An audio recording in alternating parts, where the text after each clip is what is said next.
அதனால நாங்க ஒரு வழியில அரசியல் செஞ்சுக்கிட்டு போயிட்டு இருக்கிறோம். உங்களுக்கு தான் டிவிக்கு ஒரு பொருட்டே இல்லல, அப்புறம் ஏன் கதறீங்க?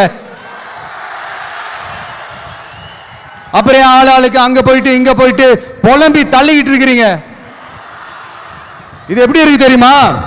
எனக்கு பயம் இல்ல, எனக்கு பயம் இல்ல அப்படின்னு சத்தமா சவுண்ட் விட்டுக்கிட்டே சத்தமா பாட்டு பாடிக்கிட்டு இந்த நடுங்கிக்கிட்டே சின்ன பசங்க நடந்து போவாங்க, அந்த மாதிரி இருக்கு. முதல்ல மண்டையில் இருக்கிற கொண்டைய மறைங்க சார்.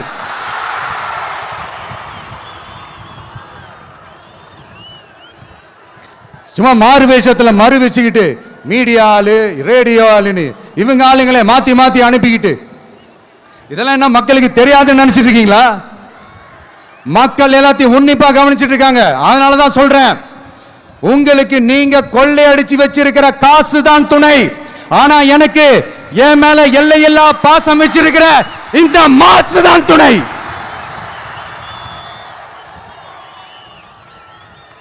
இப்படி நமக்கு துணையா இருக்கிற ஈரோடு மக்களுக்காக நான் இப்போ குரல் கொடுக்கலான்னு வந்திருக்கிறேன்.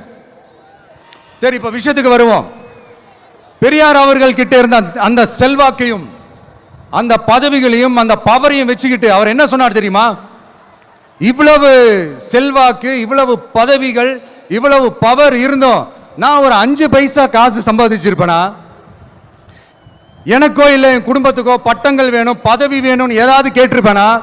இல்ல ஏதாவது லாபம் பார்த்திருப்பேனா? இல்ல எதுக்காவது ஆசைப்பட்டிருப்பேனா?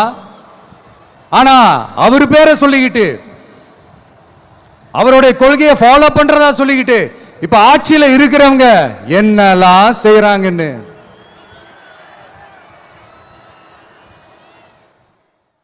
அதனாலதான் சொல்றோம், பெரியார் பேரை சொல்லிக்கிட்டு தயவு செஞ்சு கொள்ளையடிக்காதீங்கயா, தயவு செஞ்சு கொள்ளையடிக்காதீங்க. அவரு பேரை சொல்லிக்கிட்டு பெரியார் பேரை சொல்லி கொள்ளையடிக்கிற இவங்க தான் நம்மளுடைய அரசியல் எதிரி. மக்களை நீங்க சொல்லுங்க, நம்மளுடைய அரசியல் எதிரி யாரு? நம்மளுடைய கொள்கை எதிரி யாரு? ரிப்பீட், நம்மளுடைய அரசியல் எதிரி யாரு? நம்மளுடைய கொள்கை எதிரி யாரு? உங்களுக்கு புரியுது இல்ல? எனக்கு அது போதும்யா, எனக்கு வேற எதுவுமே தேவையில்லை.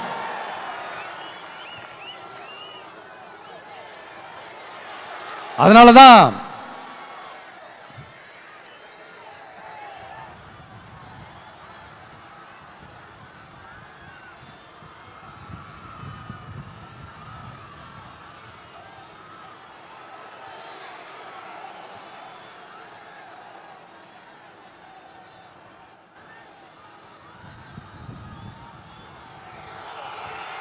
உங்களுக்கு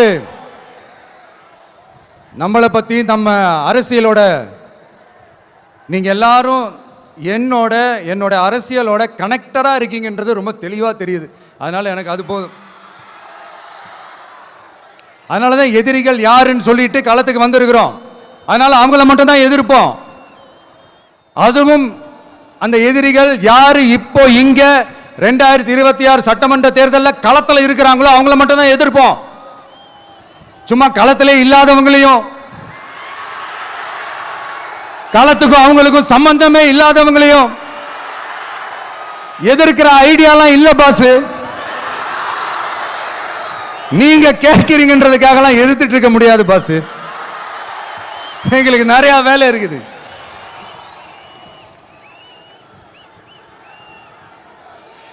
எத்தனை எத்தனை பொய்யான வாக்குறுதிகள். வந்த உடனே நீட்டை ரத்து செய்வோம், கல்வி கடனை ரத்து செய்வோம், கேஸ் சிலிண்டருக்கு மானியமா 100 ரூபாய் தருவோம், என்னெல்லாம் அடிச்சு விட்டுட்டு இன்னி வரைக்கும் கேட்கிறேன், இதெல்லாம் சொன்னாங்களே செஞ்சாங்களா? இவங்க எப்பவுமே இப்படிதான், சொல்றது ஒண்ணு செய்யறது ஒண்ணு.